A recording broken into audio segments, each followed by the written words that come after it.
Hello po mga kababayan, si Dante Maravillas. Yan niya Mr. Maravillas yung mga balita natin. Ito po yung balita. Sabi ni Congressman Ortega, unexplained wealth claims Post Ortega to endorse fourth impeachment complaint versus BP Sara Duterte. May unexplained wealth mga kababayan. Pag may unexplained, dapat ipaliwanag.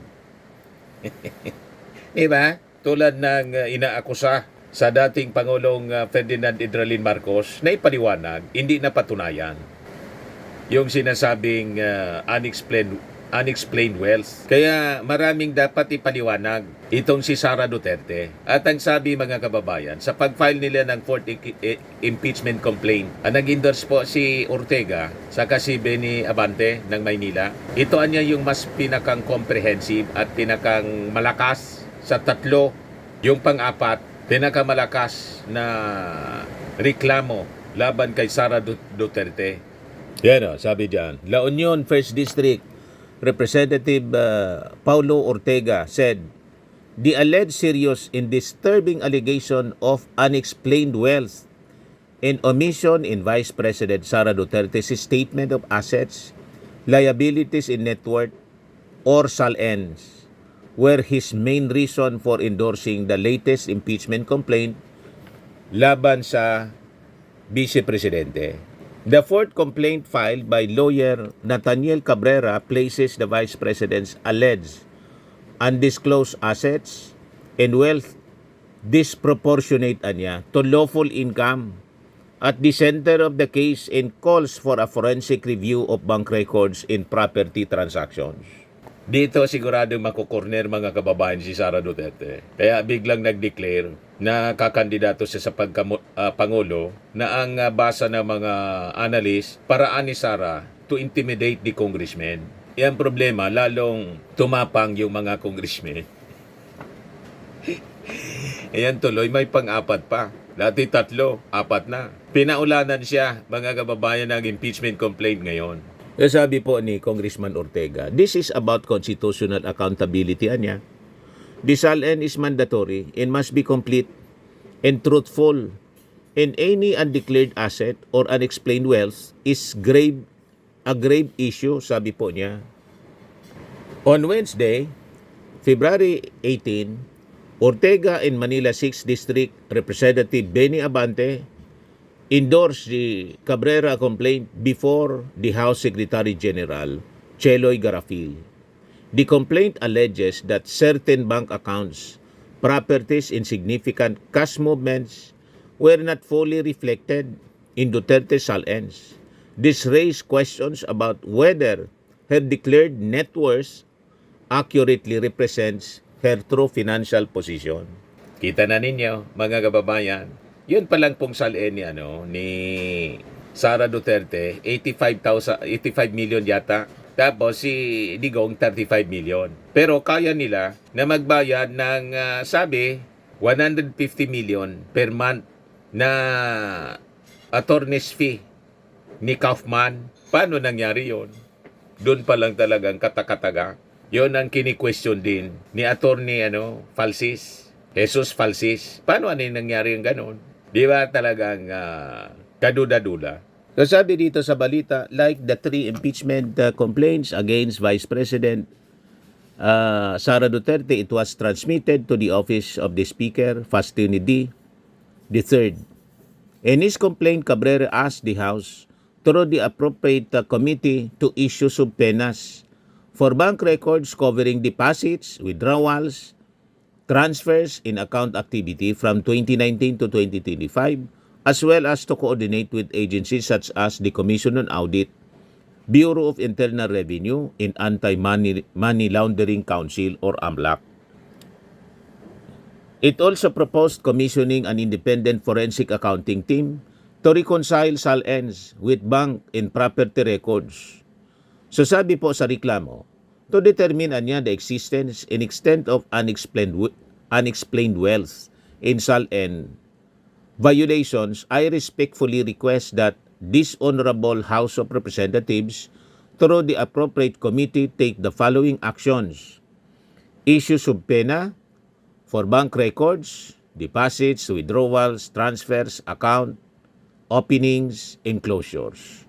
For accounts held by respondent, immediate family members, known associates, and corporate entities plausibly connected to respondent for the period 2019 to 2025. Order preservation of vault inventories, sealed envelopes, and any physical documentary evidence referred in Joint Circular Number 2015-01. Pending forensic review, authorized coordination with COA, the Bureau of Internal Revenue, the Anti-Money Laundering Council, and other competent authorities to obtain financial intelligence and to trace cross-border transfers and commission an independent forensic accounting team with experience in public corruption cases to produce a detailed tracing report reconciling SALNs with bank and property records. Dito mga kababayan, mamimilipit si Sara Duterte. Kaya nakita ko parang tumakbo na naman po yung mga abogado niya pa Supreme Court. Ito pala, sabi ni Torion kahapon, this picture was taken last year, February 18. Kuan pala niya. Yung last year pa pala to. When we filed the petition for certiorari questioning the impeachment complaints against VP Sara Duterte. Sa panalo namin, pero nandiyan na naman mga complaints ngayon, pero halos rehas lang sa mga paratang nila last year. Guide us to the right path, Ya Allah, sabi niya. Malamang tumakbo na naman uli ito sa Supreme Court. Nagpaparamdam na naman po. Nakaamba.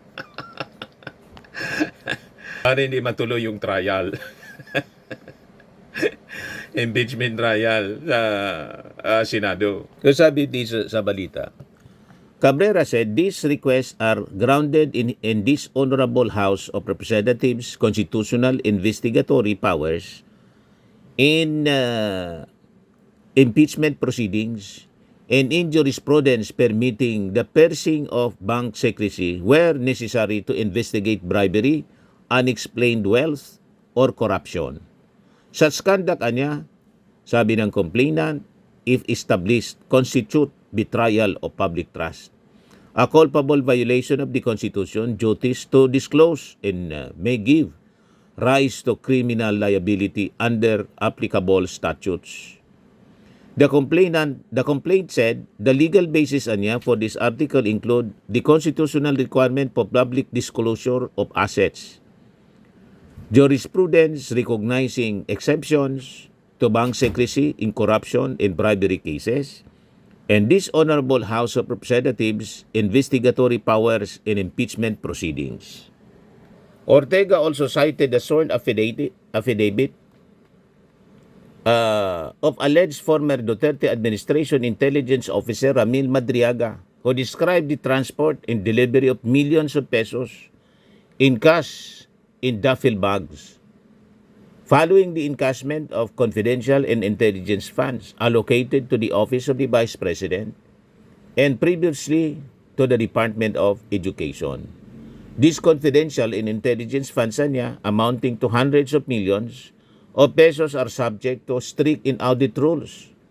And when there are sworn accounts of large cash transfers, those must be reconciled with SALN disclosure, sabi po ni Ortega. Ayan mga kababayan, bubusisiin po yung yaman ni Sara na hindi maipaliwanag. Hindi tugma sa kanyang SALN. On the scope of the inquiry, sabi ni Ortega, if public officials are required to disclose all assets and live modestly, then any material omission is a serious constitutional concern that the House cannot ignore. Ortega emphasized that impeachment remains a process anya. This is not conviction, this is a process. But when there are sworn statements about large cash transfers and serious red flags in asset declarations, the House cannot look away, sabi ng congressman. Rejecting claims that scrutiny of financial records amounts to harassment, he added, oversight is not Oversight anya is not persecution. It is constitutional duty. The Constitution anya is not suspended because someone declares candidacy. If there is nothing to hide, transparency should not be feared. Correct. Yan ang tingin ng mga analyst kung bakit nagdeklara ng napakaaga ni Sara Duterte para yung impeachment trial, impeachment complaint, yung pag-imbestiga ng Kongreso at ng Senado sa trial po. Gusto niyang palabasin na persecution, political harassment kasi nagdeclare siya ng kandidatura sa pagkapangulo. Yan ang gustong palabasin mga kababayan ni Sara sa tingin po ng mga political analyst.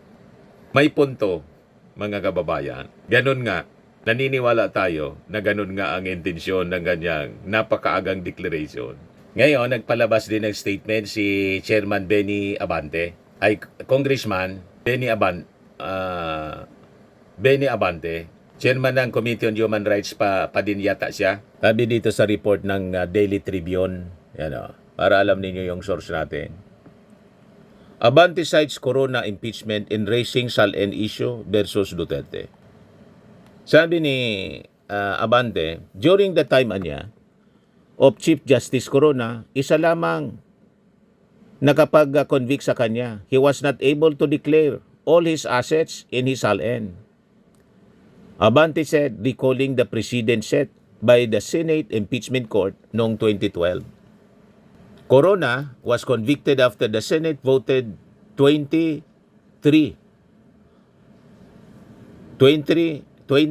nag-convict, tatlo yung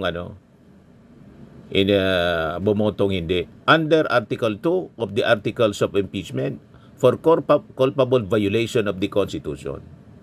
Citing his failure to declare $2 million and 80 million pesos in deposit in his SALN.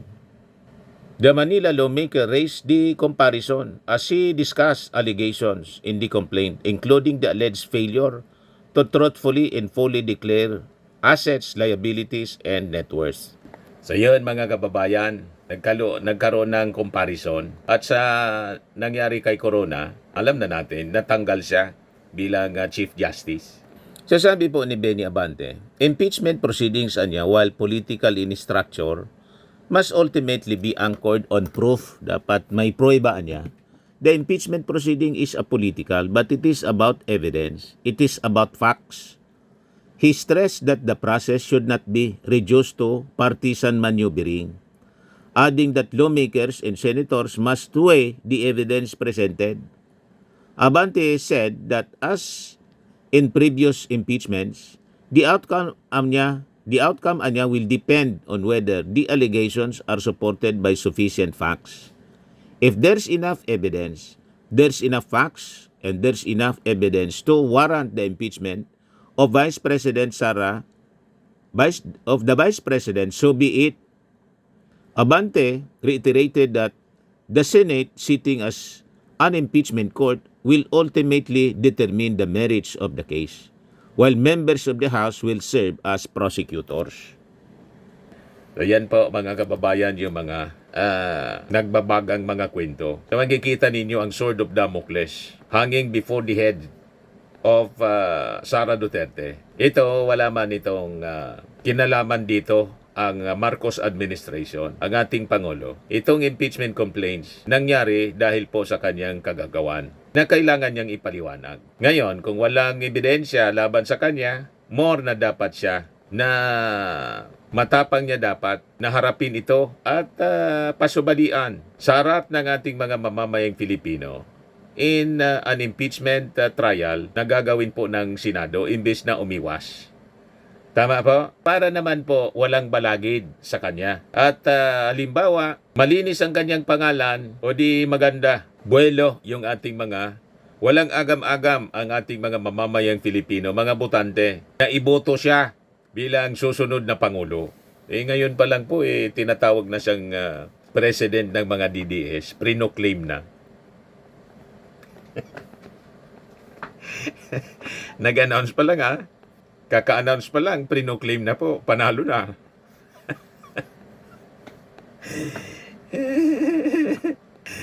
Ganon ka-assuming ang mga DDS, mga kababayan. Based sa history po, ang mga naunang nag-declare, natatalo po. Tulad ni, Jojo Binay. Ang taas-taas, mataas pa ang ratings noon ni Jojo Binay kaysa kay Sara. Ayun, naunang nag-declare, natalo. Number 4. Ay, nako talaga po. Anyway, ayan man lang po ang ating short video. Si Dante Maravillas po. Bye-bye. God bless.